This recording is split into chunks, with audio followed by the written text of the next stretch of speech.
जय हिंद दोस्तों। आज बहुत ही इम्पोर्टेंट टॉपिक करने हैं, चुनाव आयोग और संविधान संशोधन। एक बड़ी टॉपिक आज हमें निपटाने हैं।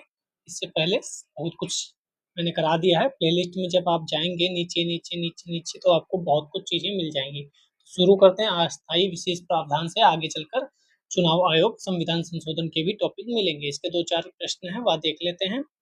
नंबर 1, भारतीय संविधान के किस अनुच्छेद में विभिन्न राज्यों से संबंधित विशिष्ट प्रावधान का उल्लेख है? तो 371। ये आप ध्यान रखिएगा, 371 पे क्वेश्चन ऑलरेडी आ चुका है। इस पे क्वेश्चन अब की बार आया था एग्जाम्स में। 371 जे में क्या है, 371 आई में क्या है, ये पीछे की क्लासेस में हम बता चुके हैं। तो आप जाकर पूरा प्लेलिस्ट को देखिए। भारत के संविधान के अनुच्छेद 371 खा में निम्न राज्यों में से किसके लिए उपबंध हैं? तो 371 खा में जो बात कही गई वह असम के लिए कही गई है। किसके लिए कही गई है? असम के लिए कही गई है। यहाँ तो एक बार मैं रिवाइज करा दूं, यहाँ पे ध्यान से देख लो। 371 में महाराष्ट्र गुजरात को रखा गया है। 371 का में नागालैंड को रखा गया है। 371 खा में असम को रखा गया है। 371 गा में मणिपुर को रखा गया है। घा में आंध्र प्रदेश और तेलंगाना है, क्योंकि आंध्र प्रदेश से ही तेलंगाना अलग हुआ, तो एरिया एक ही पहले था वह। 371 चा में सिक्किम है, छा में मिजोरम है, जा में अरुणाचल प्रदेश है, झा में गोवा है और या में कर्नाटक है। हम पिछले वाले वीडियो में आपको इसको याद भी करा दिए थे, ठीक है। तो चलिए तीसरा नंबर क्वेश्चन, 371 के अंतर्गत विशेष प्रावधान किया गया है। तो 371 में महाराष्ट्र और गुजरात था। 371 में क्या था? महाराष्ट्र और गुजरात। 371 या में कौन सा राज्य आएगा? तो नागालैंड, महाराष्ट्र, गुजरात, लद्दाख या हैदराबाद, कर्नाटक। तो नागालैंड और हैदराबाद कर्नाटक में से हैदराबाद कर्नाटक 371 या में आएगा, ठीक है। चलिए फिफ्थ नंबर, भारत में एक ही संविधान प्रत्येक राज्य और केंद्र के लिए है, केवल एक राज्य इसका अपवाद था। जम्मू कश्मीर पहले था, अब जम्मू कश्मीर में भी वही संविधान चलता है, एक देश एक संविधान एक विधान। 7, भारतीय संविधान का अनुच्छेद 370 एक नियमित उपबंध है, नहीं स्थायी नहीं, ये अस्थायी संक्रमणकालीन था, अब ये समाप्त हो चुका है। अब पूर्णतया 370 नहीं आएगा क्वेश्चन। संविधान 370 फिर वही जम्मू कश्मीर राज्य से रिलेटेड था, यहाँ पे स्टार बना हुआ है, नहीं नहीं। और यहाँ पे आते हैं 12 नंबर, पीसीएस नहीं पूछा 2019 में। महाराजा हरि सिंह ने विलय पत्र पर हस्ताक्षर किए थे। भारत का संविधान लागू हुआ, जम्मू कश्मीर की प्रभुसत्ता संपन्न संविधान सभा ने भारत में विलय को अनुमोदित किया, जम्मू तथा कश्मीर राज्य का नया संविधान लागू हुआ। एक क्रोनोलॉजी में आया था, जब जम्मू कश्मीर से 370 हटा था तब सबसे पहले पहला था, ठीक है, फिर दूसरा था और फिर तीसरा था। ये क्रोनोलॉजी से ही लगे हुए हैं। पहले महाराजा हरि सिंह ने विलय पत्र पर हस्ताक्षर किए थे भारत में मिल जाने के लिए, फिर भारत का संविधान उसके बाद लागू हुआ था और जम्मू कश्मीर की प्रभुसत्ता संपन्न संविधान सभा ने भारत को विलय अनुमोदित किया और फिर उसका नया संविधान लागू हो गया। अब वह क्वेश्चन नहीं आएगा। अब हम मेन टॉपिक पे आएंगे जहाँ से क्वेश्चन 100% आने वाला है, चुनाव आयोग। 100% आएगा। नंबर 1, भारत का संविधान निम्नलिखित अनुच्छेदों में से किस एक के अंतर्गत एक निर्वाचन आयोग का प्रावधान करता है? 321, 322, 323, 324। तो ये कितनी बार क्वेश्चन पूछा गया है बताने की आवश्यकता नहीं है। 324 is the most important article of constitution, ठीक है। यही देख लो 10, 14, 16 तो कंटिन्यू पूछा जा रहा है। अनुच्छेद 324 में है, जो 324 के अंतर्गत चुनाव आयोग है केंद्र का, वह संसद का चुनाव, राज्य का चुनाव, राष्ट्रपति का चुनाव, उपराष्ट्रपति का चुनाव, इतने चुनाव करवाता है। संसद दोनों, लोकसभा राज्यसभा, राज्य दोनों, विधानसभा और विधान परिषद। यह भी क्वेश्चन पूछा जाता है। दूसरा नंबर क्वेश्चन, भारत के संविधान का कौन सा अनुच्छेद भारतीय निर्वाचन आयोग की स्थापना से संबंधित है? तो यह भी 324 ही होगा। 324 बहुत बार पूछा गया है, मतलब बता नहीं सकते, अलग अलग तरीके से। भारतीय संविधान के अनुच्छेद में से किसमें निर्वाचन आयोग का प्रावधान है? तो यहाँ भी 324। आप देखो ना, 2016, 2017 कंटिन्यू पूछे जा रहे हैं। 4, भारत के मुख्य चुनाव आयुक्त को नियुक्त किया जाता है, किसके द्वारा मुख्य नियुक्त किया जाता है? चुनाव आयोग के समय मुख्य की बात करें तो वर्तमान में ज्ञानेश कुमार है। आप जब भी वीडियो देख रहे हैं उसके अकॉर्डिंग चेक कर लीजिएगा। ज्ञानेश कुमार वर्तमान में मुख्य चुनाव आयुक्त है, ये राष्ट्रपति द्वारा नियुक्त किए जाते हैं, ठीक है। 2 अन्य चुनाव आयुक्त हैं, 1 मुख्य चुनाव आयुक्त हैं। 5 नंबर क्वेश्चन आईएएस का है, बड़ा क्वेश्चन है।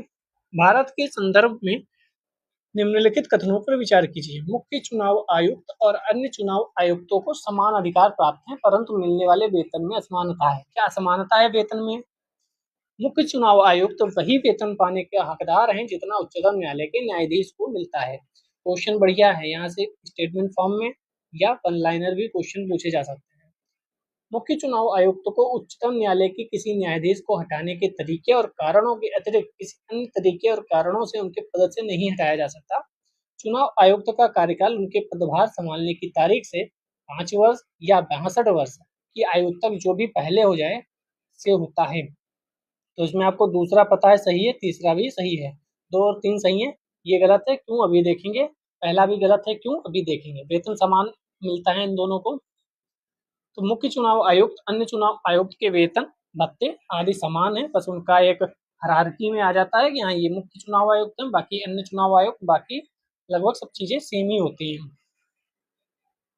उतना ही वेतन मिलता है जितना मुख्य न्यायाधीश को मिलता है, उच्चतम न्यायालय के न्यायाधीश को मिलता है, सॉरी, उच्चतम न्यायालय के जो जजेस हैं उनको जितना मिलता है उतना ही मिलता है।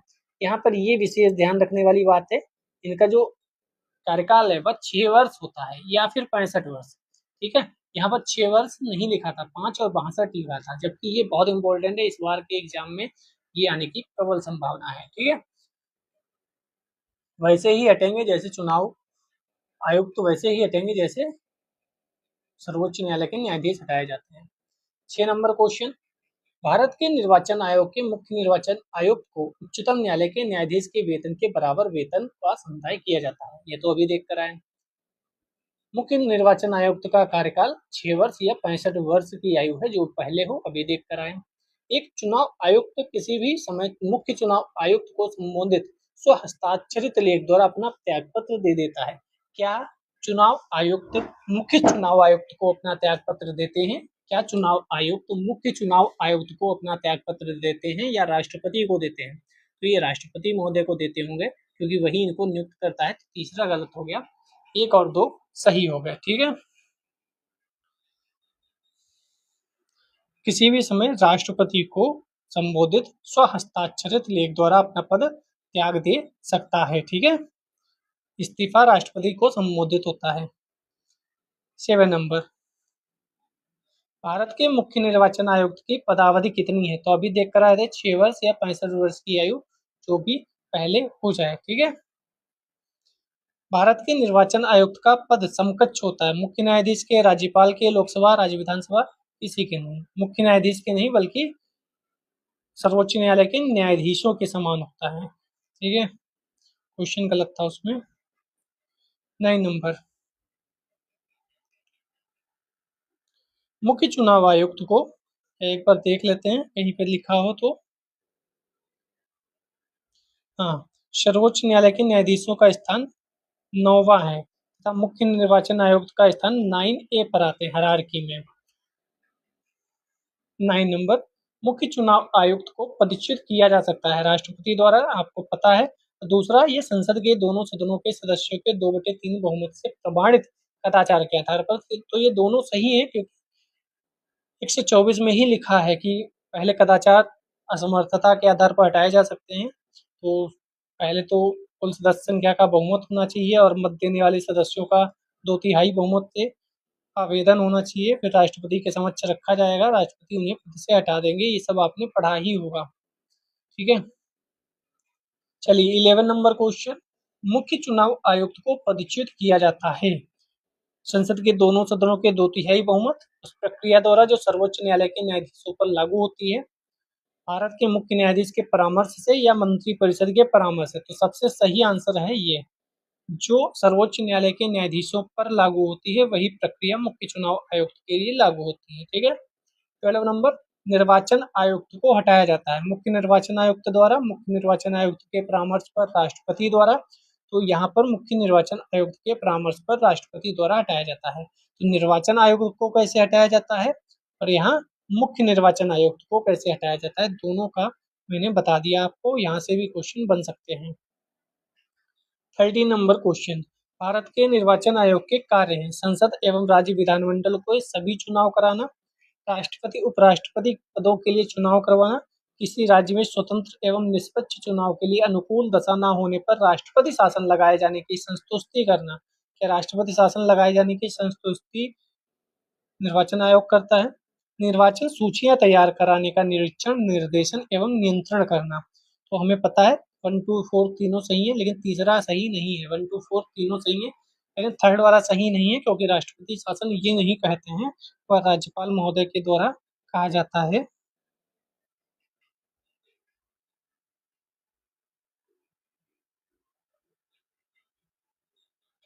चलिए 14 नंबर, निम्नांकित कार्यों में से कौन एक कार्य भारत के निर्वाचन आयोग से संबंधित नहीं है। बढ़िया क्वेश्चन है, क्योंकि बिहार में चुनाव है तो यह क्वेश्चन आ सकता है। क्या काम नहीं है। मतदाता सूची तैयार करने का निर्देशन, नियंत्रण, संसद प्रत्येक राज्य विधानमंडल के चुनाव का संचालन, राष्ट्रपति उपराष्ट्रपति के चुनाव का संचालन, विधानमंडलों के लिए चुनाव के लिए उचित प्रावधान करना। तो ये जो है यह सही नहीं है। विधानमंडलों के चुनाव के लिए उचित प्रावधान करना नहीं सही है, बाकी सब सही है, क्योंकि नहीं पूछा था। 15 नंबर, राष्ट्रपति का चुनाव निम्न में से किसके द्वारा संचालित किया जाता है। तो सिंपल सा बात है, भारत के निर्वाचन आयोग द्वारा संचालित किया जाएगा। ठीक है, ना कि लोकसभा, ना कि संसदीय क्षेत्र, ना कि प्रधानमंत्री कार्यालय। सिंपल क्वेश्चन था ये। 16 नंबर क्वेश्चन, निम्न में से कौन सा चुनाव निर्वाचन आयोग द्वारा संपादित नहीं होता है। लोकसभा का होता है, राष्ट्रपति का होता है, राज्यसभा का होता है, स्थानीय निकायों का नहीं होता है। स्थानीय निकायों का नहीं होता। ठीक है, स्थानीय निकायों का नहीं होता है। 17 नंबर, भारत के निर्वाचन आयोग के निम्नलिखित में से कौन से कृत्य हैं। क्या कार्य करता है, वही क्वेश्चन। लोकसभा के अध्यक्ष, उपाध्यक्ष तथा राज्यसभा के सभापति के पदों के लिए निर्वाचन करवाना, नगर पालिकाओं, नगर निगमों के लिए निर्वाचन करवाना, निर्वाचनों से उत्पन्न सभी संदेहों और विवादों का निर्णय देना। तो मुझे नहीं लगता तीनों सही है, चेक भी कर लेते हैं। जी हाँ, तीनों कोई नहीं, तीनों सही नहीं है। क्यों? क्योंकि आप जानते हैं अध्यक्ष का चुनाव नहीं होता है, उपाध्यक्ष का लोकसभा का चुनाव नहीं होता, और उनमें से कोई एक आदमी को अध्यक्ष उपाध्यक्ष बना दिया जाता है, उन्हीं से में से निकाल कर नियुक्त कर दिया जाता है, या फिर मतलब चुनाव आयोग चुनाव नहीं करवाता। नगर पालिकाओं का भी, नगर निगमों का भी चुनाव नहीं करवाता, और विवादों का निर्णय थोड़ी देता है। निर्णय तो न्यायालय का काम है, न्यायपालिका देखती है। 18 नंबर, निम्नलिखित कथनों पर विचार कीजिए। कर लेते हैं। भारत का निर्वाचन आयोग 5 सदस्यीय निकाय है, बिल्कुल नहीं। अभी मैंने बताया आपको 1+2=3। 3 लोग होते हैं, एक मुख्य चुनाव आयुक्त होते हैं जो इस समय ज्ञानेश कुमार जी हैं, 2 अन्य चुनाव आयुक्त होते हैं। संघ का गृह मंत्रालय आम चुनाव और उपचुनाव दोनों के लिए चुनाव कार्यक्रम तय करता है। नहीं, ये भी क्वेश्चन बन सकता है, क्योंकि अभी अभी चुनाव कार्यक्रम तय किया गया है कल परसों में। निर्वाचन आयोग मान्यता प्राप्त राजनीतिक दलों के विभाजन विलय से संबंधित विवाद निपटान करते हैं। तो हाँ, ये करते हैं। आपने देखा महाराष्ट्र में जो भी समस्याएं हुई, उसके बाद ये क्वेश्चन बहुत ज्यादा प्रासंगिक बन गया। ठीक है, 19 नंबर क्वेश्चन, निम्न में किसका संबंध चुनाव आयोग से नहीं है। चुनाव की अधिसूचना जारी करना, अभिसूचना जारी की, चुनाव चिन्ह का बंटवारा करना, यस, चुनाव की वैधता का निपटारा करना, चुनाव शांतिपूर्ण ढंग से संपन्न कराना। चुनाव की अधिसूचना जारी करना जो है वह चुनाव आयोग का नहीं है काम। निर्वाचन आयोग की सिफारिश पर चुनाव की अधिसूचना लोकसभा एवं राज्यसभा के लिए, राष्ट्रपति और विधानसभा विधान परिषद के लिए राज्यपाल जारी करता है। ठीक है, समय, निर्वाचन तिथि आदि की विस्तृत अधिसूचना निर्वाचन आयोग द्वारा जारी की जाती है। तो ये ध्यान रखिएगा, ये राज्यपाल करेंगे क्योंकि राज्यों में है, और राष्ट्रपति महोदय करेंगे क्योंकि केंद्र की बात है। चलिए 20 नंबर क्वेश्चन, भारत में निर्वाचन प्रक्रम के आरंभ के विषय में निम्नलिखित में से कौन सा सही है। आरंभ के विषय में निम्नलिखित में से कौन सा सही है। सरकार द्वारा निर्वाचन की सिफारिश और निर्वाचन आयोग द्वारा निर्वाचन की अधिसूचना जारी किया जाना, क्या ये सही है। निर्वाचन आयोग द्वारा निर्वाचन की सिफारिश और केंद्र में गृह मंत्रालय द्वारा राज्यों में गृह विभागों द्वारा निर्वाचन की अधिसूचना जारी करना, के निर्वाचन आयोग द्वारा निर्वाचन की सिफारिश राष्ट्रपति राज्यपाल के द्वारा। तो यही अभी पढ़ के आए थे, यही सही है। सी आंसर सही होगा। चलिए आगे चलते हैं। जो छूट रहे हैं वो रिपीट हो जाएंगे, आप परेशान मत होइएगा।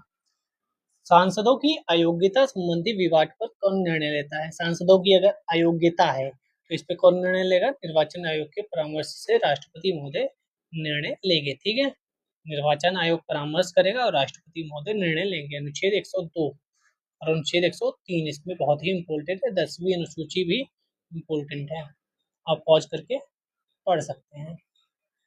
चलिए 23 संसद के सदस्य की निरर्हताओं से संबंधित प्रश्न का विनिश्चय करते समय राष्ट्रपति निम्नलिखित में से किससे राय लेगा? तो अभी देख कर आए थे, भारत के निर्वाचन आयोग से राय लेगा। बी आंसर इसका सही होगा। 24 भारत के संविधान के अनुच्छेद 103 के तहत राष्ट्रपति लोकसभा सदस्यों की निरर्हताओं से संबंधित किसी भी प्रश्न को निर्णय लेते समय अभी क्वेश्चन देख कर आए थे, निर्वाचन आयोग से निर्णय लेगा, कोई दिक्कत नहीं है। आगे बढ़ते हैं, 25 नंबर क्वेश्चन का आंसर देते हैं। यदि किसी राज्य विधानसभा के निर्वाचन में निर्वाचित घोषित होने के वाला प्रत्याशी अपनी निश्चित राशि यानी जमानत राशि खो देता है तो उसका अर्थ है मतदान बहुत कम हुआ। बहुसदस्यीय निर्वाचन क्षेत्र के लिए निर्वाचन था, निर्वाचित प्रत्याशी की अपने निकटतम प्रतिद्वंदी पर विजय बहुत कम मतों से थी, निर्वाचन लड़ने वाले प्रत्याशियों की संख्या बहुत अधिक थी। तो ज्यादातर ये संभावना है, हालांकि बकवास क्वेश्चन है, ये नहीं आएगा। 26 न्यायालय द्वारा अपराधी घोषित किए गए व्यक्ति को चुनाव लड़ने के लिए अयोग्य करार देने का निर्णय किसका है? अयोग्य कौन दे सकता है अयोग्य करार? तो वही दे सकता है, कौन? संसद द्वारा। फिर से पढ़ते हैं, न्यायालय द्वारा अपराधी घोषित किए, अच्छा अपराधी घोषित किए गए व्यक्ति को चुनाव लड़ने के लिए अयोग्य करार देने का निर्णय किया गया है, तो संसद द्वारा ये निर्णय किया गया है। ठीक है, कौन से? तो लोक प्रतिनिधित्व अधिनियम 1951 में किया गया है। पढ़ लेते हैं, ये भी पढ़ लेते हैं। 27 नंबर कथन कारण का है, चुनाव की घोषणा होते ही राजनीतिक दलों को आदर्श आचार संहिता का पालन करना होता है। घोषणा होते ही तुरंत क्या? आदर्श आचार संहिता को संसद ने अधिनियमित किया है। क्या अधिनियमित किया है? तो इसका सी सही है, ए सत्य है, आर गलत है। क्यों? क्योंकि आदर्श आचार संहिता निर्वाचन आयोग द्वारा निर्मित की गई है। निर्वाचन आयोग द्वारा चुनाव की तिथियों की घोषणा संबंधी प्रेस विज्ञप्ति जारी होने के समय से लागू होती है, चुनाव पूरे होने तक प्रभावी रहती है। ठीक है, उम्मीदवारों के मार्गदर्शन हेतु मानदंडों का दस्तावेज है आचार संहिता। ठीक है, संसद ने नहीं बनाया है। 28 भारत में मताधिकार और निर्वाचित होने का अधिकार मूल अधिकार है क्या? नहीं, क्या है? विधिक अधिकार। विधिक अधिकार है मताधिकार और निर्वाचित होने का अधिकार। ये क्वेश्चन बढ़िया है, इम्पोर्टेंट है। ठीक है, ध्यान रखिएगा। भारत में मताधिकार निर्वाचित होने का अधिकार विधिक अधिकार है।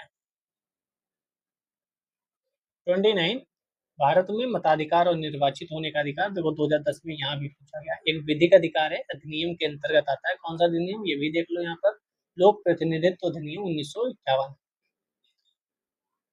लोक प्रतिनिधित्व अधिनियम बढ़िया है, इंपॉर्टेंट है। भारत में मत देने का अधिकार, फिर वही क्वेश्चन, फिर वही आंसर, वैधानिक अधिकार है, इतनी बार पूछा गया। 31 नव युवकों द्वारा 18 वर्ष की आयु पर मताधिकार का पहली बार प्रयोग किया गया आम चुनाव में, कब किया गया?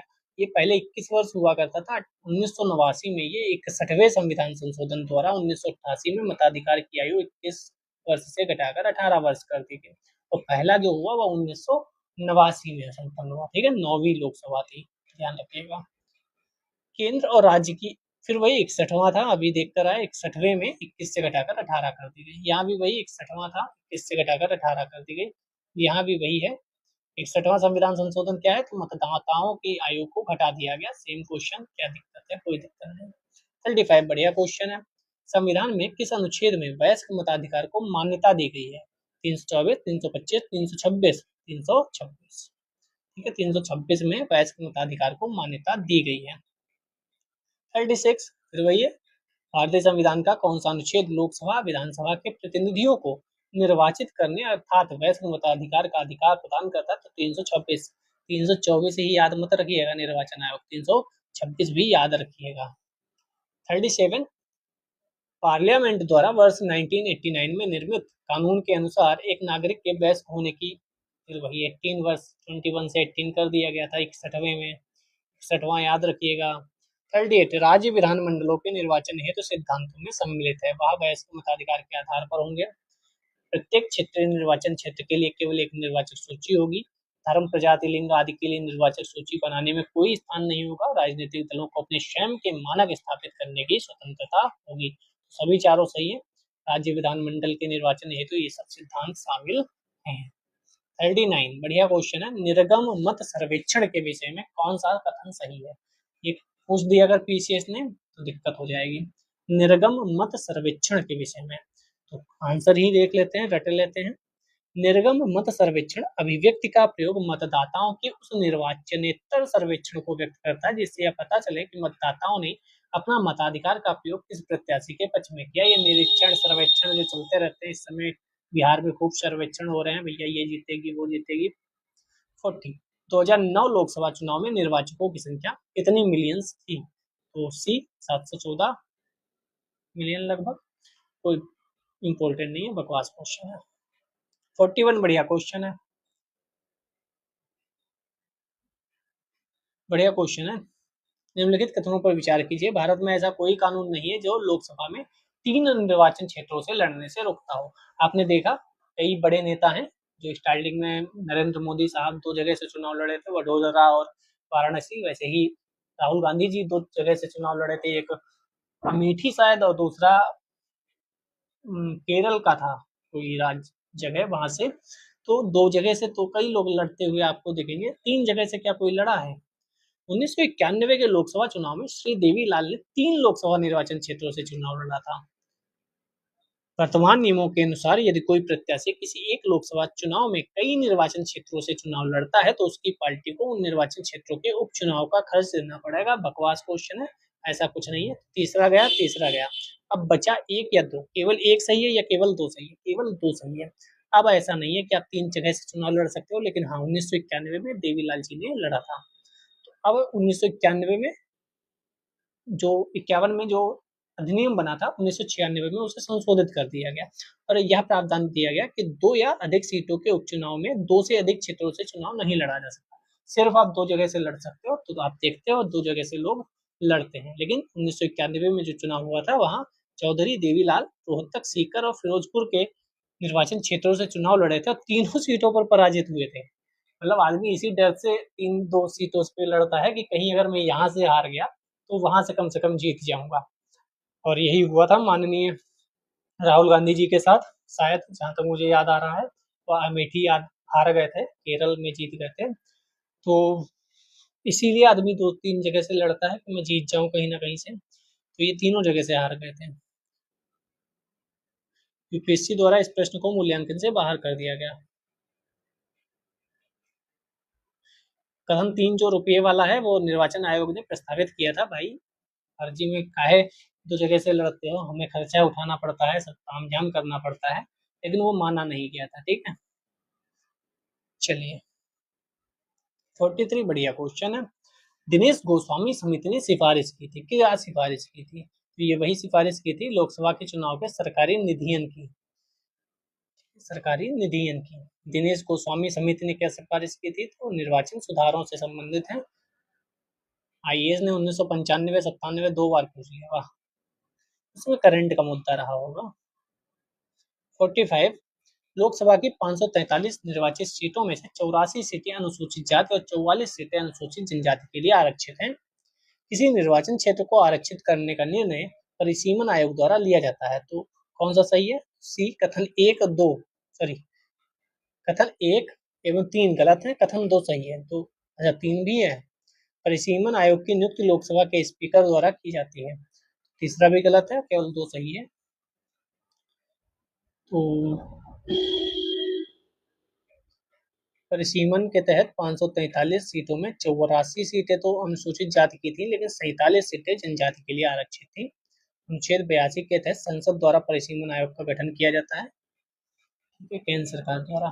46 परिसीमन आयोग के संदर्भ में निम्नलिखित कथनों पर विचार कीजिए। परिसीमन आयोग के आदेशों को किसी न्यायालय में चुनौती नहीं दी जा सकती। यस, परिसीमन आयोग के आदेश जब लोकसभा अथवा राज्य विधानसभा के सम्मुख रखे जाते हैं तो संशोधन नहीं किए जाते। यस, दोनों सही है ये। ठीक है, इम्पोर्टेंट है, अभी हाल में पूछा गया, 2012 में पूछा गया, लेकिन इम्पोर्टेंट है, याद रखिएगा। 2011 में शायद परिसीमन आयोग बना होगा तो 2012 में पूछ लिया होगा।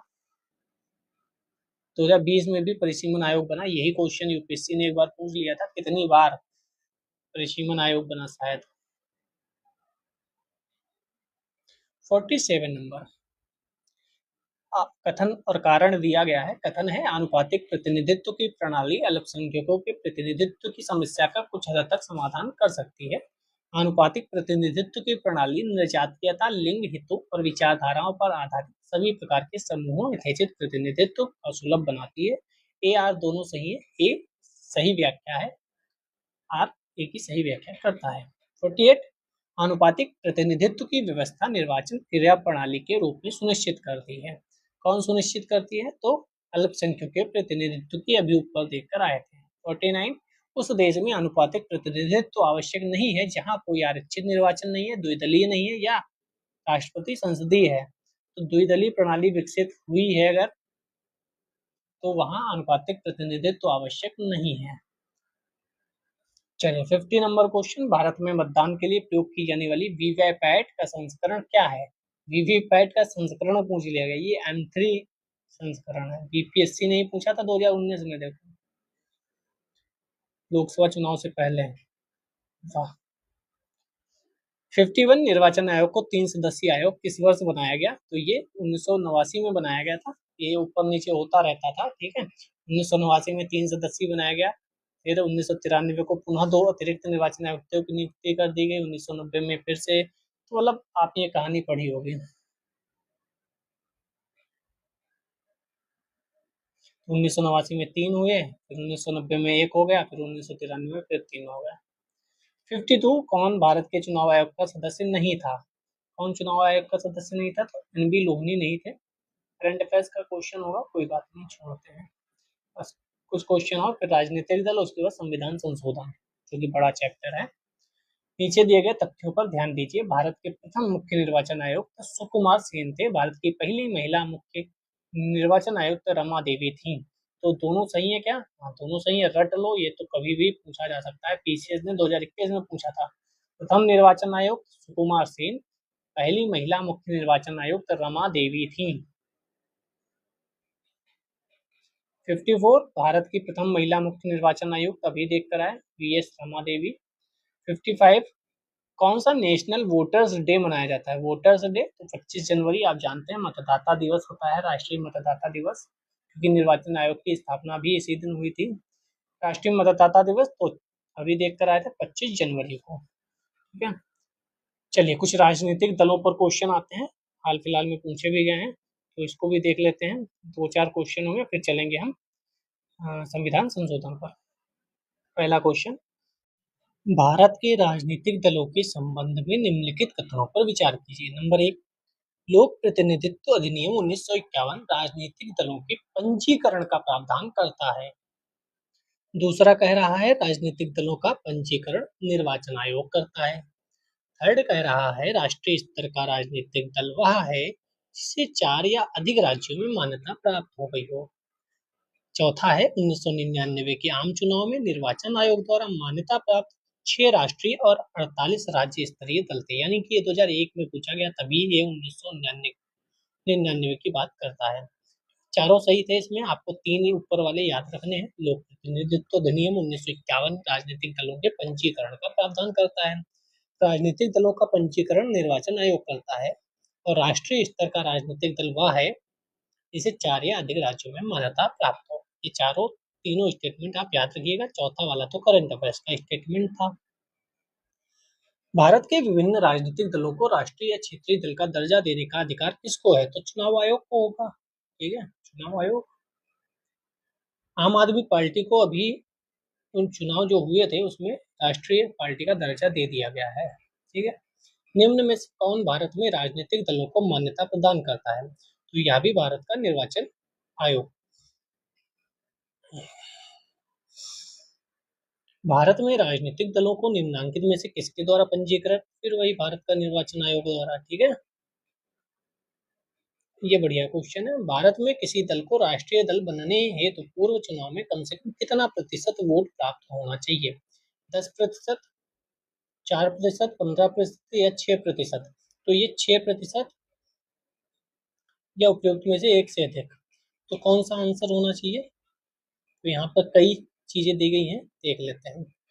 उस राजनीतिक दल द्वारा खड़े किए गए प्रत्याशियों को किन्हीं 4 या अधिक राज्यों में लोकसभा के पिछले आम चुनाव या उन राज्य विधानसभा के पिछले आम चुनाव में पड़े वैध मतों का कम से कम 6% और साथ ही साथ 4 लोकसभा सीटें प्राप्त हो। उस दल को लोकसभा के पिछले आम चुनाव में कम से कम 2% सीटें प्राप्त हो, प्रत्येक आधे से अधिक भिन्न को एक गिना जाएगा। उस दल को कम से कम 4 राज्यों में राज्य स्तरीय मान्यता प्राप्त हुई हो। ठीक है, तो इनमें से कोई नहीं आएगा। 7 नंबर, भारत में कोई भी राजनीतिक दल राष्ट्रीय दल के रूप में मान्यता प्राप्त कर सकता है यावत 4 राज्यों में अगर वह राज्य स्तर का दल है तो वह मान्यता प्राप्त हो जाएगी। किसी राजनीतिक दल को क्षेत्रीय दल के रूप में मान्यता दी जाती है यदि कब मान्यता दी जाती है? तो राज्य में या तो लोकसभा अथवा विधानसभा चुनाव में 4% वोट मिले हों या 6% या 8%। तो अभी हम पढ़ के आए थे, और राज्य या तो लोकसभा अथवा विधानसभा चुनाव में 8% वोट प्राप्त करता है अगर, ठीक है, यहाँ लिखा है 8%।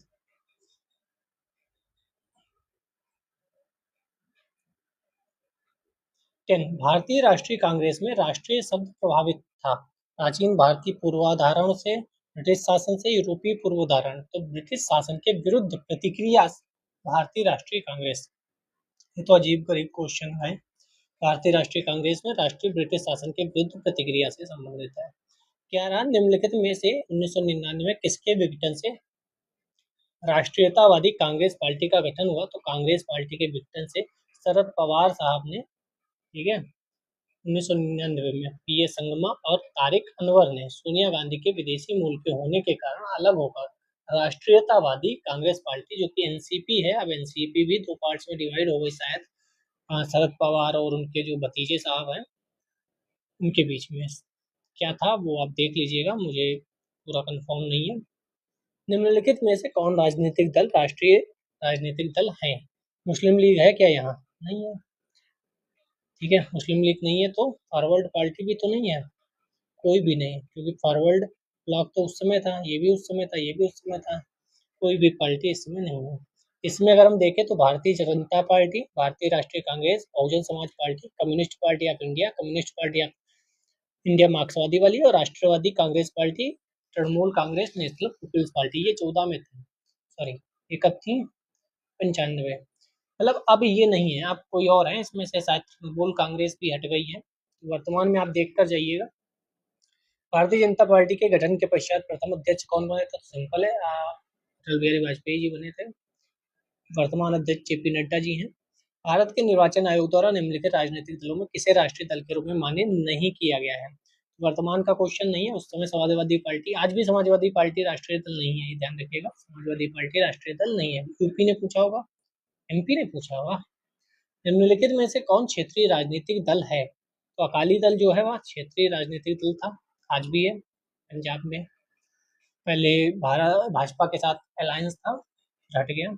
निम्नलिखित में से कौन एक दल राष्ट्रीय राजनीतिक दल नहीं है? तो तेलुगु देशम नहीं थी, ठीक है, तेलुगु देशम नहीं थी।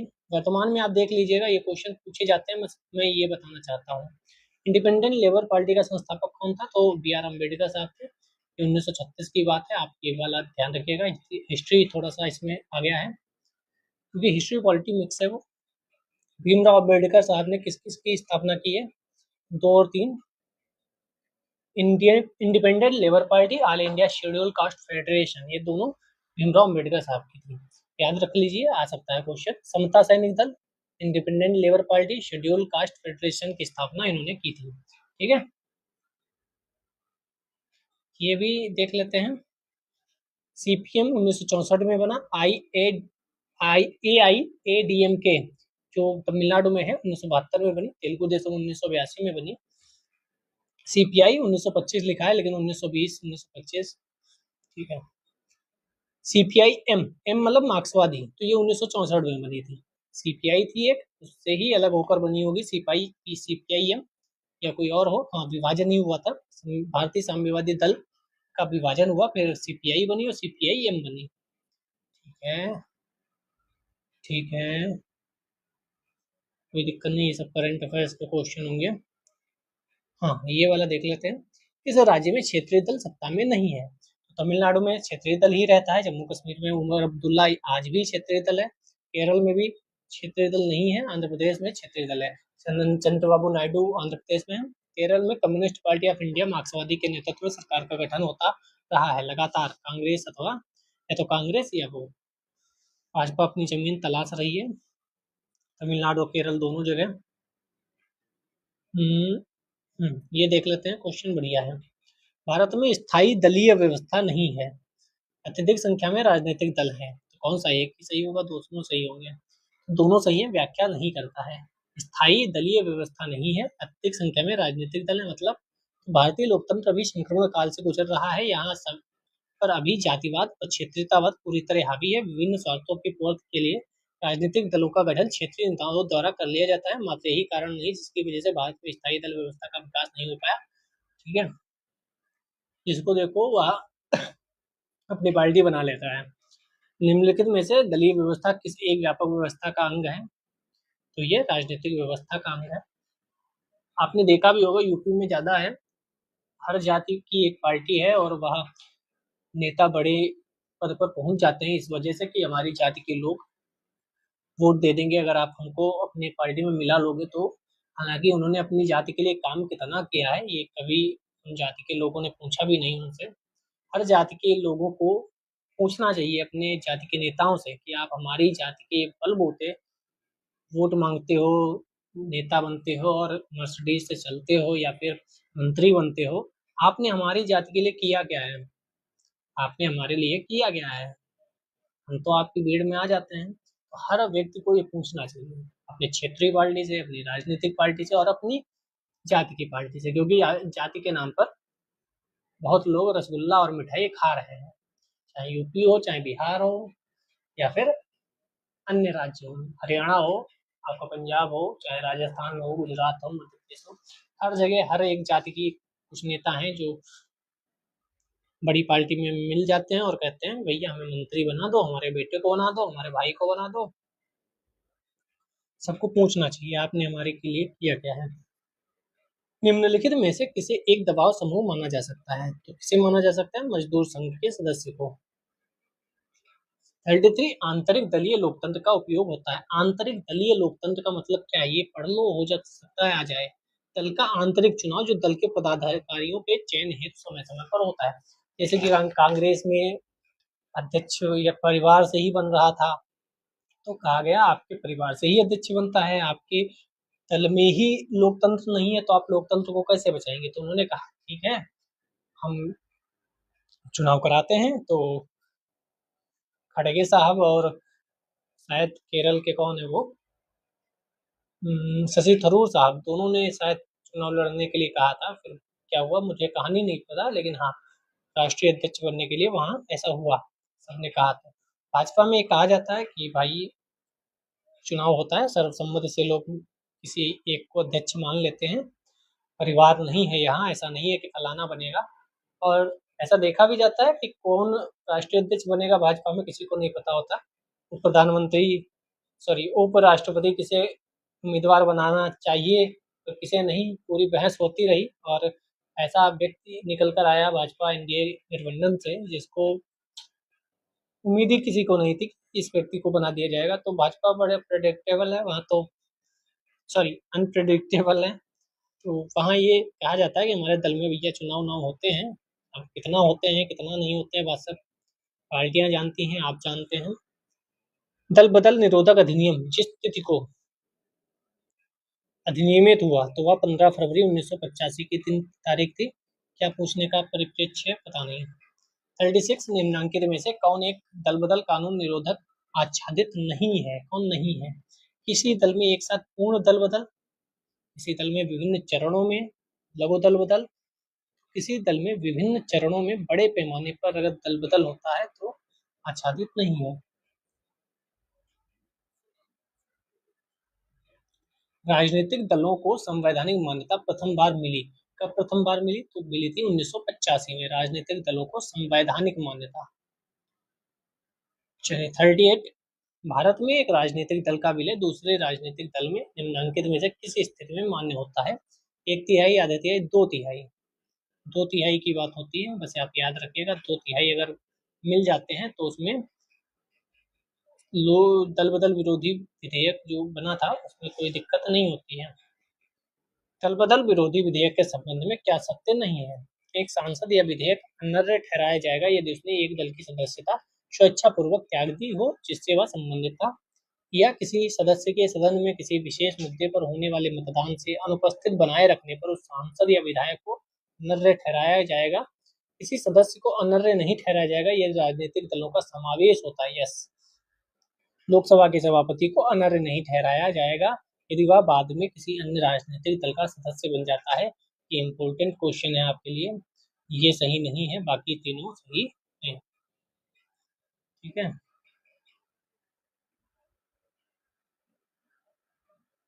दल बदल परिवर्तन विरोधी विधि को 1979 में कहाँ पारित कर दिया गया था, अधिनियमित कर दिया गया था? तो जम्मू कश्मीर में 1979 में ही हो गया था। ठीक है। इसमें कोई इम्पोर्टेंट है? नहीं, नहीं, नहीं। चलो, वो कोई इम्पोर्टेंट नहीं थे। हम संविधान संशोधन पर चलते हैं। यहाँ से क्वेश्चन बहुत बनते हैं और आप जानते भी हैं बहुत बनते हैं। पहला क्वेश्चन, कथन कारण की बात हो रही है। कथन है अनुच्छेद 368 के अंतर्गत संसद संविधान के किसी भी भाग में संशोधन कर सकती है। किसी भी भाग में संशोधन कर सकती है। कारण है संसद भारत की जनता द्वारा निर्वाचित उच्चतम विधायी संस्था है, इसीलिए क्या? तो हाँ, ये यार दोनों सही है, व्याख्या भी है। किसी भी भाग में संशोधन कर सकती है क्योंकि जनता द्वारा निर्वाचित उच्चतम विधायी संस्था है। हालांकि न्यायालय ने कहा है कि आप संशोधन कर सकते हो, बस बेसिक स्ट्रक्चर ना गड़बड़ हो। ठीक है। चलिए सेकंड नंबर क्वेश्चन, निम्न विधेयकों में से किस एक का भारतीय संसद के दोनों सदनों द्वारा अलग अलग विशेष बहुमत से पारित होना आवश्यक है? कौन सा है इनमें से जो दोनों सदनों से अलग अलग यानी संयुक्त बैठक नहीं बुलाई जा सकती? तो वह संविधान संशोधन विधेयक है। ठीक है। संसद के संविधान की संशोधन शक्ति और उसके लिए प्रक्रिया 368 में वर्णित है। दोनों सदनों द्वारा अलग अलग विशेष बहुमत से पारित होना आवश्यक है। ठीक। विशेष बहुमत मतलब कुल सदस्यों के आधे से अधिक और उपस्थित मतदान देने वाले 2/3 बहुमत से पारित होना आवश्यक होता है। तीसरा क्वेश्चन, भारत में संविधान में किस अनुच्छेद के प्रावधानों के अंतर्गत संशोधन किया जाता है? तो 360। भारतीय संविधान में किस अनुच्छेद के प्रावधानों के अंतर्गत संशोधन किया जा सकता है? 360 क्यों होगा? 368। ठीक है, 368। 368 सबको पता होगा। 368 भाग अगर देखें तो भाग कितना होता है? भाग 20। 24 भाग है। 24 भाग में से भाग 20 है। अनुच्छेद 368 है। इसमें भी 368 होगा। संविधान संशोधन 368।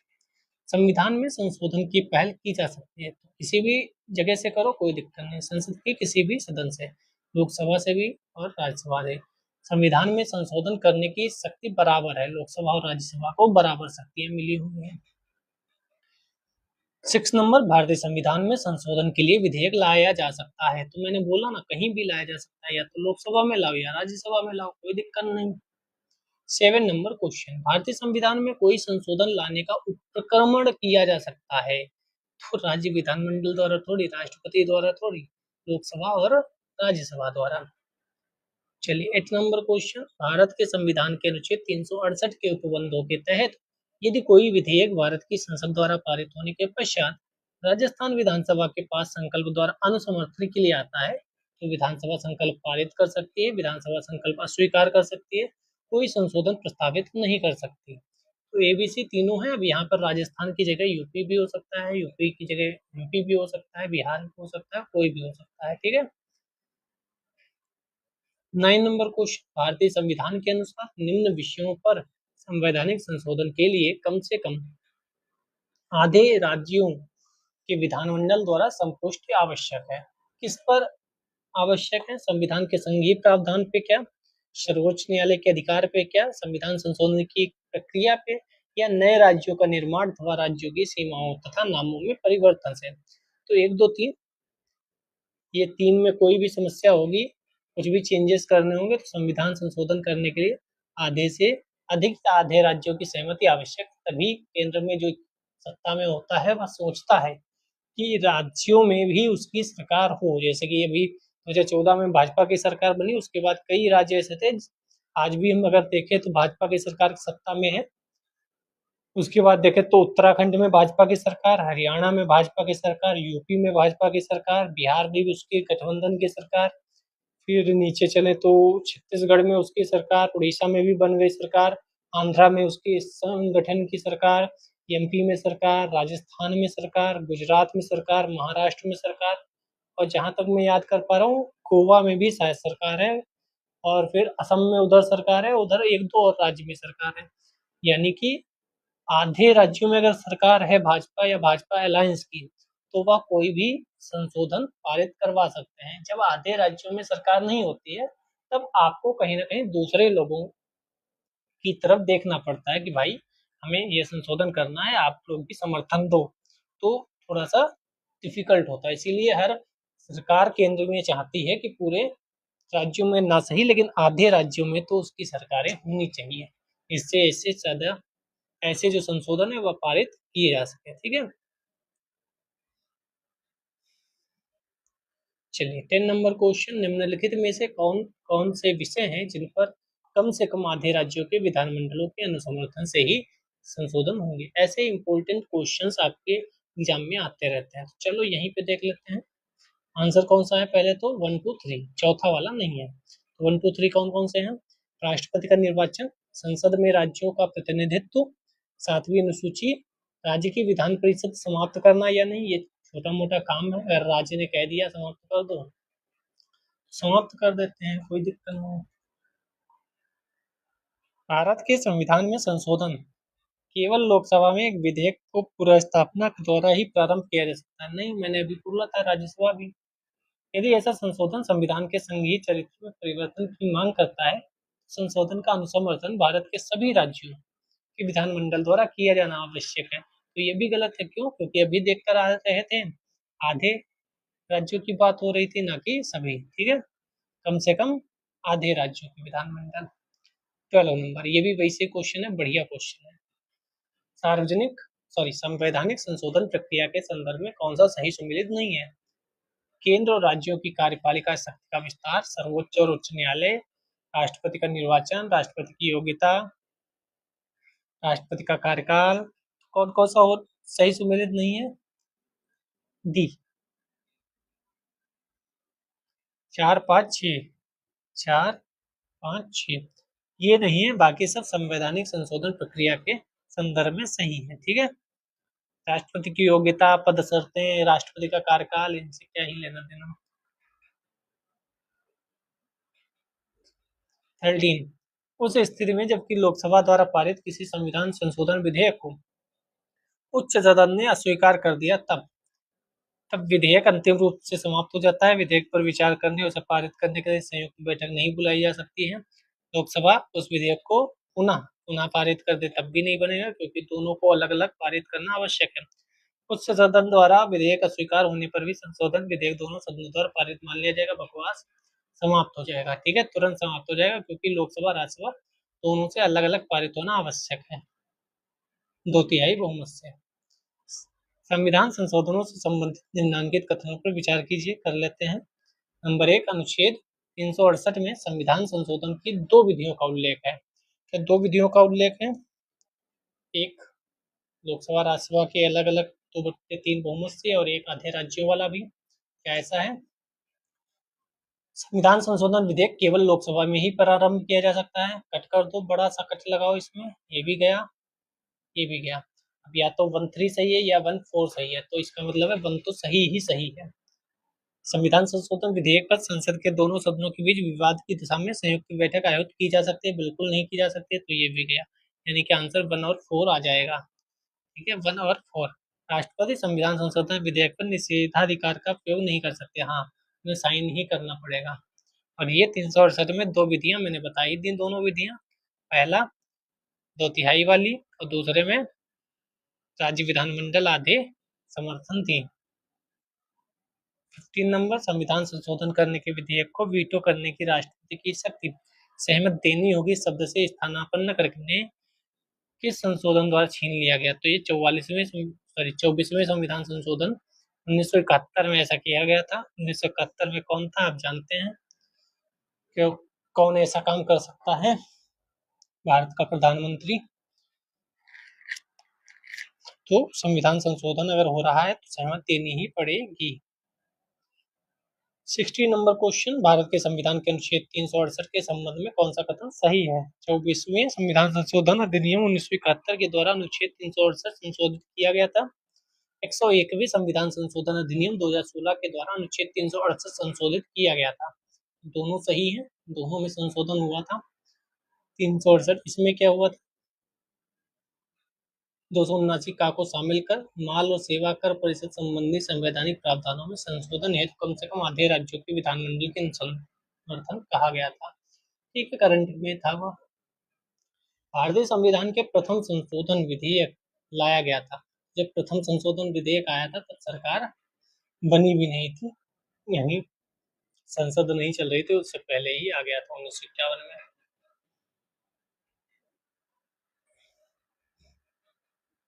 18 संविधान का प्रथम संशोधन जो 1951 में पारित हुआ निम्न में से किससे संबंधित था? तो ये संबंधित था कुछ राज्यों में किए गए कृषि व कृषि भूमि संबंधी सुधारों के संरक्षण से। चलिए आगे चलते हैं। भारतीय संविधान में 9वीं अनुसूची परिवर्धित हुई। प्रथम संशोधन द्वारा ही परिवर्धित हुई थी 1951 में। भारत के उच्चतम न्यायालय के न्यायाधीश की आयु ऐसे प्राधिकारी द्वारा और ऐसी रीत से अवधारित की जाएगी जिनका संसद विधि द्वारा उपबंध करे। ऐसा कब कहा गया था? 15वें संविधान संशोधन द्वारा कहा गया था। ठीक, ये क्वेश्चन रिपीट हो सकते हैं भाई। 21 भारतीय रियासतों के शासकों के विशेष अधिकारों और प्रिवी पर्सों की समाप्ति कब की गई थी? तो कब की गई होगी? तो ये 1971 में की गई थी, प्रिवी पर्स। 22 बढ़िया क्वेश्चन है, संविधान संशोधन पूछे जाते हैं आपसे। 13वां, 18वां, 39वां, 52वां। वो सबसे आसान कौन सा आपको लग रहा है? 52वां लग रहा है, दल बदल कानून। 52वां दल बदल लग रहा होगा। 4 का बी, 4 का बी, ई भी अच्छा।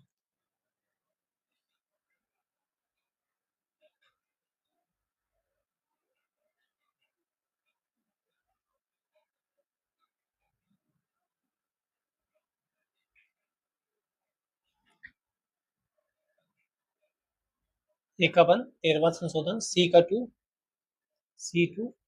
18वां राज्य को पुनर्परिभाषित किया गया था, डी का। 39वां में राष्ट्रपति और उपराष्ट्रपति, स्पीकर, प्रधानमंत्री के चुनाव को चुनौती नहीं दी जा सकती, ये बात कही गई थी। ठीक है, तो आप एक बार संविधान संशोधन पढ़कर अवश्य जाएं। यहाँ पर देख लेते हैं, ये इम्पोर्टेंट है कुछ। 38वां संविधान संशोधन में न्यायिक पुनरीक्षण शब्द का परिसीमन था। 44वां तो इम्पोर्टेंट है, संपत्ति के अधिकार को मौलिक अधिकारों से हटाया जाना। 61वां भी बहुत महत्वपूर्ण है, अभी देख कर आए थे। मताधिकार की आयु 21 से 18 वर्ष कर दी गई थी। 42वां में पंथ निरपेक्ष शब्द को जोड़ा गया था। यहाँ देख लो, 83वां, 80वां, 75वां, 69वां।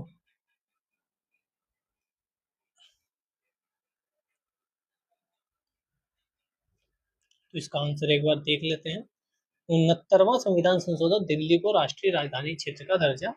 75वां संविधान संशोधन राज्य स्तरीय किराया अधिकरणों की स्थापना।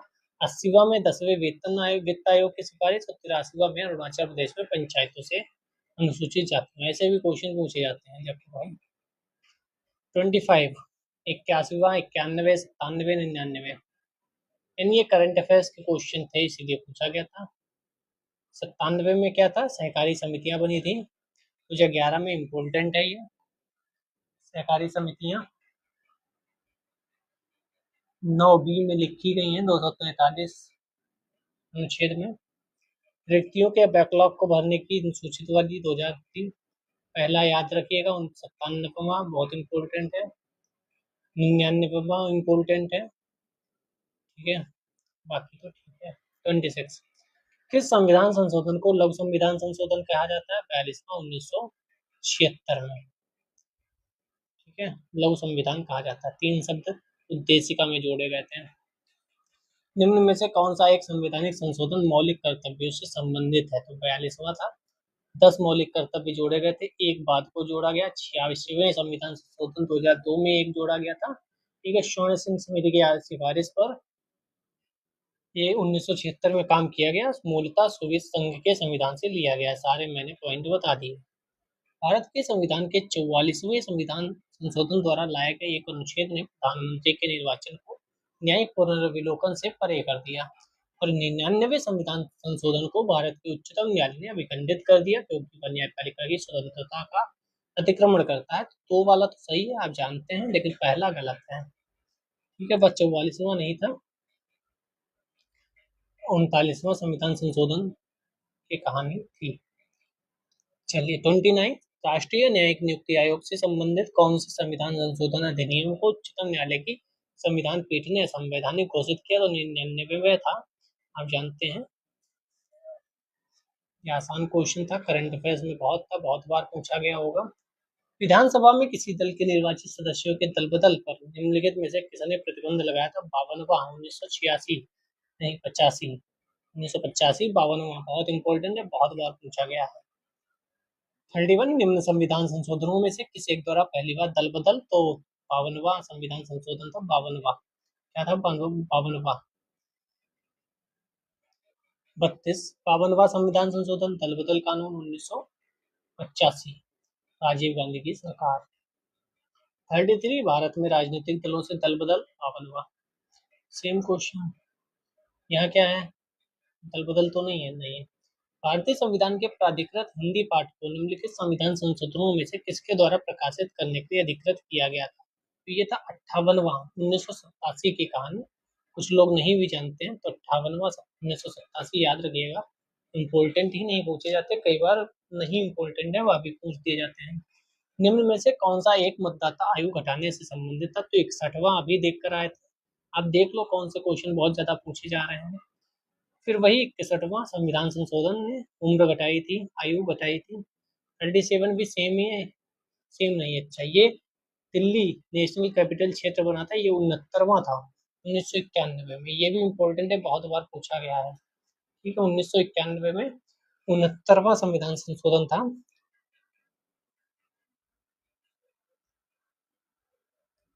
दिल्ली नेशनल कैपिटल क्षेत्र बना था, इम्पोर्टेंट है। यहाँ भी दिल्ली था, तो 69वां 1991, बहुत इंपॉर्टेंट है, बहुत बार पूछा गया है। आप खुद देख लो कितनी बार पूछा गया। भारतीय संविधान का 79वां संविधान संशोधन किससे संबंधित है? तो ये लोकसभा और राज्य संविधान में अनुसूचित जातियों, अनुसूचित जनजातियों के आरक्षण से संबंधित है। 40, अनुसूचित जातियों, अनुसूचित जनजातियों के लिए लोकसभा तथा राज्य विधानसभा सीटों का संविधान संशोधन कौन सा था? 79वां था। 93वां संविधान संशोधन क्यों इम्पोर्टेंट है? क्योंकि यहाँ पर 6 से 14 वर्ष के बीच आयु के बच्चों को निःशुल्क और अनिवार्य शिक्षा से संबंधित है। अटल बिहारी वाजपेयी जी की सरकार थी 2001 में। ठीक है, अनुच्छेद 21 का बना था, इम्पोर्टेंट है, बहुत इम्पोर्टेंट है, सारे इम्पोर्टेंट है। अनुच्छेद 45 भी आप जानते हैं, 45, 51 का मूल कर्तव्य वाला, ये सब इम्पोर्टेंट है। 46वां संविधान संशोधन कब आया था? तो ये 2010 में आया था। शिक्षा का अधिकार किस वर्ष लागू हुआ? तो 86वां संविधान संशोधन पहले हो गया था, लागू हुआ था 2010 में। ये बड़ी बढ़िया बात है, स्टेटमेंट में आ गया तो बच जाएगा। संविधान संशोधन 2002 में आया, लागू 2010 में हुआ। ठीक है। 43, किस संविधान संशोधन ने शिक्षा का अधिकार प्रदान करने के लिए 21 जोड़ा? अभी देख कर आए। 86वां संविधान संशोधन। तो कुछ संशोधन है जो बहुत महत्वपूर्ण है, चाहे वह 86वां हो, दल बदल विरोधी हो, दिल्ली एनसीआर वाला मामला हो। ठीक है, ये भी बार बार क्वेश्चन आ रहा है, अनुसूचित जाति और अनुसूचित जनजाति वाला। तो ये 89वां संविधान संशोधन, ये हर 10 साल के लिए बढ़ाई जाती है चीजें, तो ये कई बार क्वेश्चन आता है। ठीक, तो ये मत सोचना वहां कुछ और आंसर था, यहाँ कुछ और आंसर है, क्योंकि संविधान में 10 वर्ष के लिए ये आरक्षण की सुविधा दी गई थी। फिर उसमें लिखा था कि अगर सरकार चाहे तो समय समय पर बढ़ाते रहे। ठीक है, अनिश्चित काल के लिए संविधान संशोधन में लिखा नहीं था, तो हर 10 वर्ष के बाद बढ़ा दिया जाता है। 2019 में, 2009 में, 1999 में, ऐसे में सब बढ़ाते रहते हैं 10 साल के लिए। ठीक है, और जो एंग्लो इंडियन वाला था इसीलिए 2019 में उसको समाप्त कर दिया गया, क्योंकि बढ़ाना होता था आरक्षण, तो उसको समाप्त कर दिया। 51वां संविधान संशोधन, 15% से अधिक नहीं होनी चाहिए मंत्री और प्रधानमंत्री मिला के, मंत्रिपरिषद 15% से अधिक नहीं होनी चाहिए। ये भी इम्पोर्टेंट है, अटल बिहारी वाजपेयी जी की सरकार में बढ़िया प्रस्ताव आया था 2003 में। 51वां संविधान संशोधन याद रखिएगा, 15% से अधिक ना हो, राज्यों में 12 से कम नहीं हो। 46वां संविधान के किस संशोधन के द्वारा 15% से अधिक ना हो, ये भी वही है 91 मंत्रियों की संख्या। 47 कौन सा संशोधन केंद्रीय मंत्रिमंडल का आकार तय करता है, तो 91वां संविधान संशोधन। हाँ, ये अन्य पिछड़ा वर्ग को शिक्षण संस्थाओं में 27% आरक्षण की बात कौन करता है, 93 संविधान संशोधन 2005 में। 93। बस कुछ क्वेश्चन और बचे हैं। 2012 में भारत के संविधान में होने वाले 97वें संविधान संशोधन में क्या था, सहकारी संस्थाओं का कार्य इसमें था, सहकारी संस्थाओं के गठन का कार्य। 97वां 2011 में आया था, सहकारी समितियों से संबंधित था। इम्पोर्टेंट है, कई बार क्वेश्चन पूछा गया है, देखो यहाँ भी पूछा गया होगा। 19(1)(c) में भी सहकारी संघवाद है, ठीक है। 97वें संविधान संशोधन 2011 सहकारी समितियों की बात कही गई थी। इसका भाग अगर आप देखेंगे तो 9P है, क्योंकि 9 नगर पंचायत है, 9A आपका नगर पालिका है, 9B में सहकारी समितियां दी गई हैं। यहाँ पे दिया भी गया है वही, ठीक है। 21 सहकारी समिति के निदेशकों की अधिकतम संख्या 21, 243 अभी मैंने आपको बताया था, 243 भाग 9B, भाग 9B, ठीक है, ध्यान रखिएगा, भाग 9B। ये देखो एक क्वेश्चन और है, आरो यारो 2016 में पूछा गया। 103वां, 96, 95, 94 अनुच्छेद किस अनुच्छेद से संबंधित है, तो 103वां संविधान संशोधन 2019 जो हुआ था वो किस लिए हुआ था, उससे आप थोड़ा सा अंदाजा लगा सकते हैं। ए का 1 है, बी का 2 है, सी का 3 है, डी का 4 है। अनुच्छेद 15 में संविधान संशोधन हुआ था। 103वां संविधान संशोधन जो था अनुच्छेद 15 में संशोधन करना था। 96 8वीं अनुसूची में संशोधन कर रहा था, ठीक है। 54 राष्ट्रपति रामनाथ कोविंद ने किस संविधान संशोधन अधिनियम को 18 अगस्त 2021 को मंजूरी दी, तो ये वाला 105वां था। करंट अफेयर्स का क्वेश्चन था। इस समय करंट अफेयर्स में कौन कौन क्वेश्चन आ सकता है, इसमें एक आया था संशोधन विधेयक, शायद कौन सा आया था वर्तमान में, पूछा जा सकता है। 55 निम्नलिखित पर विचार कीजिए, सही कालानुक्रम में व्यवस्थित कीजिए। तो 24वां संविधान संशोधन हुआ, 42वां संविधान संशोधन हुआ, केशवानंद भारती हुआ। तो ये बढ़िया क्वेश्चन है, 2021 में ही पीसीएस ने पूछा था। देखो पहले होता है 1, 1 से आओ 3, 3 से जाओ 2, 2 से जाओ 4, ठीक है। तो पहले हुआ था गोलकनाथवाद, देख लो 1967 में, फिर केशवानंद भारती 1973 में, लेकिन उससे पहले 24वां संविधान संशोधन हो चुका था 1971 में। 42वां तो सबको पता, 1976, ठीक है। 56 नंबर, निम्नांकित किस वाद में सर्वोच्च न्यायालय ने पहली बार संसद की संविधान संशोधन शक्ति को सीमित किया था, तो ये गोलकनाथ वाद में कर दिया था, ठीक है, गोलकनाथ में।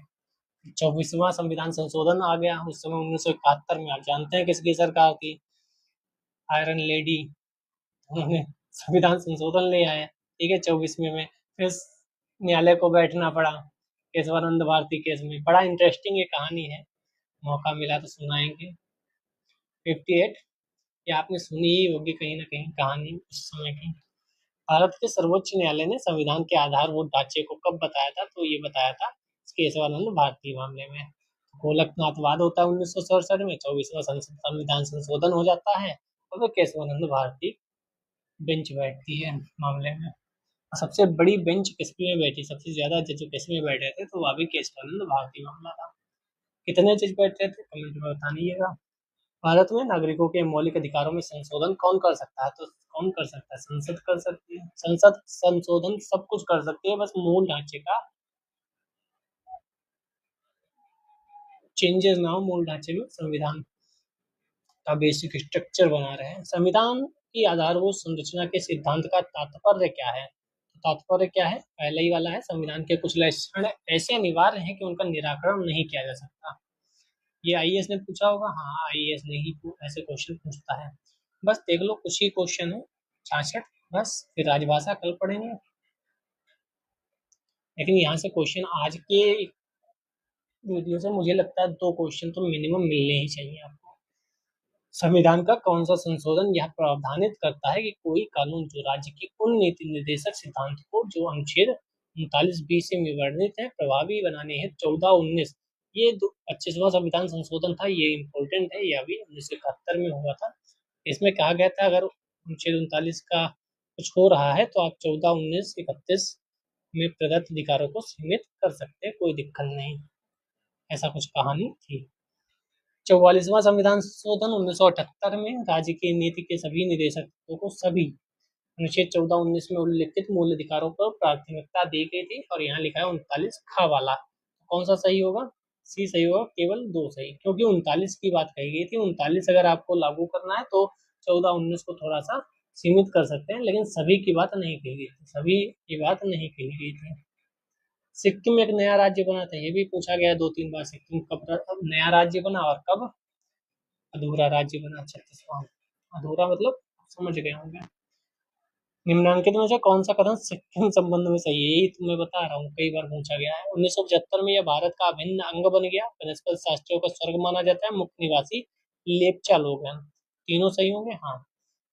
तो मैं यही बता रहा था, 1975 में 36वें संविधान संशोधन में सिक्किम को राज्य का दर्जा देते हुए भारत का अभिन्न अंग बनाया गया था, और वनस्पति शास्त्री इसे स्वर्ग मानते हैं। सिक्किम बढ़िया जगह है, घूमनी चाहिए। मुख्य निवासी लेपचा लोग हैं, ठीक है। इतने क्वेश्चन एक में ही पूछ दिए थे, भूगोल, जियोग्राफी सब पूछ लो, जियोग्राफी, एनवायरमेंट। किस एक संवैधानिक संशोधन द्वारा मिजोरम को राज्य का दर्जा दिया गया? मिजोरम को 53वां और इसको 36वां। संविधान संशोधन 58वां विधेयक किससे संबंध है? राष्ट्रीय न्यायिक आयोग से। अंतिम क्वेश्चन, लाइक कमेंट शेयर कहना पड़ेगा क्या? नहीं कहना पड़ेगा ना। 67, भारत में 2013 तक कितने संविधान संशोधन हो गए थे, क्या फर्क पड़ता है? कोई फर्क नहीं पड़ता। चलिए, राजभाषा कल। जय हिंद, जय भारत।